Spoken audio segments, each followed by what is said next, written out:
ሰላም ዩቲዩብ እንዴት ናችሁ? ውድ ቤተሰቦቼ ተጠፋፍተናል አለን ሰብስክራይብ እየሄደ ነው። ደስ ይላል። እናመሰግናለን። ወዳችኋለሁ ውዶቼ ቅመሞቼ። ትላንትና የሆነ ነገር ሀፕን አድርጎ ነበርና ተጠፋፍተናል። በዛም ላይ ትላንት ቪዲዮ አልሰራውም አልተመቸኝም ነበር ስላችሁ አልহামዱሊላህ በህይወት ተርፈናል። ሁሉም ለበጎ ነው። የዚህ ሀገር ጉዳይ አልቅም እንግዲህ ትላንትና እዚህ ጋር ነበርና በዚህ ቶክሶ ነበርና ሌቦች ናቸው ባይዘውና ቀን ላይ ነው ባይዘው ቀን ላይ 11 ሰዓት አካባቢ ከቀኑ ማለት ነው። ሌላ ጊዜ በዚህ ደረጃ አይመጡም ነበር ወይ ማታ አካባቢ እንደዛ ነው። እና ስፔሻሊ ይሄንን ማሳችሁ ላይክ እዚህ ሀገር ላላችሁ ወንድሞቼ እንደዚህ እንደኔ ሾፕ ላይ ቆማችሁ ለምስሩ ወንድሞቼ ይጠቅማችኋል ብዬ አስባለሁ። ሌባ ሙዱን ቀይሯል። እንደ ድሮ አይደለም። ሰዓቱን ቀይሮ ድሮ ላይ ማታ ነው ላይክ የሚያስፈራው። አሁን ደግሞ ይብን በቀን ሰው ያለ ራሱ ጥቁር ምንም ሊያድን አይችልም ብራዳር። ጥቁር በጣም ዘረኞች ናቸው ባይዘው ልነግራችሁ አልችልም። እና የዚህ ሀገር ጉድ አልቅም። ጥቁር ዘረኛ ነው። ላይክ ትላንትና እኔን እንደዛ ሳሰቃዩ ላይክ ማዝ ቢፈልጉ ይዙት ነበር። ሰው ነበር፣ ብዙ ሰው ነበር። ከዛ በኋላ የቱክስ ድምጽ ሰምቶ የመጣ ብዙ ሰው ነበር። ሰው ያ ልጆቹ አልታዙም አመለጡ። ግን አልহামዱሊላህ እኔ ተረፍኩ። ምንም አላደረጉኝም። እኔ አልহামዱሊላህ ብቻ ደስ ይላል። በህይወት ተረፍኩ ማለት ነው። ደስ የሚለው ነገር ምንም አልወሰዱም ከኔ። ግን ጥንቃቄ እንድታሩ ጥንቃቄ ስላችሁ ላይክ እዚህ ሀገር እንደኔ ሾፕ ላይ ቆማችሁ የምትሰሩ ልጆች ጥንቃቄ አድርጉ። ስልክ ላይ ቢዚ አትሁኑ። ላይክ የሚመጣውን ላይክ የሚሄደውን እያያችሁ ካሜራ ከሌላችሁ ጥቅም አስቀድሙ። ለማንም ብላችሁ ጊዜያችሁን እድሜያችሁን አትሰው። አላስፈላጊ መስዋዕትነት ትከፍላላችሁ። ሌላኛው ካስተማር መስሎኝ ነው እኔ ስራዬን እየሰራሁ ሳላስብ የተወከሱብኝ ማለት ነው። ግን እኔ አልহামዱሊላህ ምንም የነከኝ ነገር የለም። ተርፌያለሁ ማለት ነው። ሳውዝ አፍሪካ ላይ የቅርብ ዘመድ ወይ ወንድም ከሌለ ትሰቃያለህ አይገልጸውም። ትሰቃያለህ የሚለው ግልጽ አይገልጸውም። እድሜ ይበላል፣ ዘመን ይበላል፣ ወጣትነት ይበላል። በካሽ ሁሉ ተበሰብሳለህ። ቦሶች ያዘኑልህ የመሰሉ በቃ ጉልበትን ፈልገው ያሸዋል። በቃ ትታሻለህ። እንደዚህ ነው። በቃ ሳውዝ አፍሪካ ማለት በጣም ከባድ ነው። ላይክ ሳታስብ ትሞታለህ።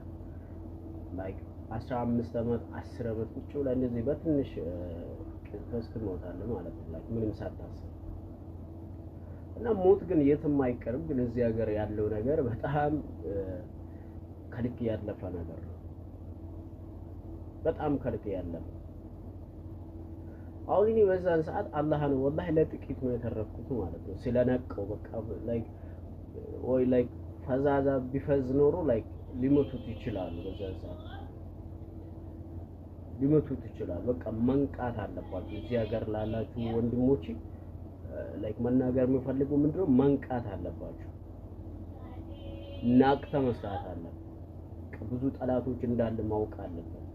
ለትንሽ ነገር ብሎ እኮ ነው እነሱ የሚፈልጉት ከኔ ብር ነው። ብር ስጠኝ ነው የሚሉት። ብር የምን ብር ነው? አስፈራርቼ ወስዳለሁ ነው። ስለተኩሰ ምናምን ባለው ወላሂ 3 ነው የተኩሱኝ ማለት ነው። ወይ ስለተኩሰ ምናምን አውጥቼ የሚሰጥ አይደለም። ነቅታችሁ መስራት አለባችሁ። ስልክ ላይ ቢዚ አትሁኑ። በቃ ስፔሻሊ እዚህ ሀገር ላላችሁ ልጆች ማተኛት የለባችሁ። በቃ ናቅታ ለወጣው አላማ ጀግነ መስራት አለበት። ወንድ መሆን አለበት። እንደነሱ ማንተም አራዳ በቃ ጀግና መሆን መቻል አለበት ነው ማለት እኔ እናቴ ትላንት በቃ ለጥቂት ለትንሽ ነገር ነው የተረፍኩት። ወላሂ ነው የምላችሁ። ብዙ ነገር አፕራርቷል እና ወንድሞቼ መንቃት አለብኝ ብዬ አስባለሁ። አላማ ከዛ በኋላ ላይ ምደርስብኝ ሰውም የለም። ላይ ብራዘር ሞቅ ነው ያለው ላይክ ከ10 ደቂቃ በላይ ነው ከኔ ጋር እንትን ያሉት ማለት ነው። እዚህ ጋር ሲታገሉት ነበር። አንዳች ነገር እኮ ያገኙት መግባት አይችሉም። ኮንትሮል ስለሆነ መግባት አይችሉም። በፈለጋ እንትን ቢሉ አይችሉም። ግን እንዲፈራ ነው አፈርቺ አውጥቻቸው እንዲሰጥ ነው የምፈልገው። እኔ ደግሞ ነው በፍጹም አላደርገው ነው እሱ። ምክንያቱም እዚህ ሀገር እንቅልፍ አታላፍተህ የምታመጣውን ገንዘብ ዝም ብለህ በቀላሉ አትሰጠውም። ዝም ብለህ በቀላሉ እሱ ስለተኮሰ ምናምን አውጥተህ አትሰጠውም። ቻንስ እስከሚያገኙ መጥቶ ቢይዙ ኦኬ የሆነ ብትያዝ በቃ ለህይወት ብለህ ትሰጠዋለህ። ብትያዝ ከህይወት በላይ ምንም ውድ የለም ይቻላል መስካለ ህይወት ውድ ሊሆን ይችላል።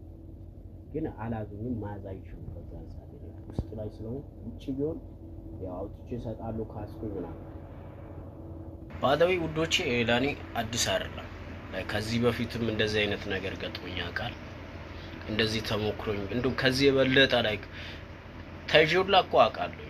ላይክ ኢቃስና አርመን ስንል ታይጆላ አውቃለሁ። ይሄ ለሶስተኛ ለአራተኛ ጊዜ ነው እዚህ ሀገር ከገባሁኝ ማለት ነው። አላህ ሊያድን ከፈለገ በምንም መንገድ አሳቦ ያድናል።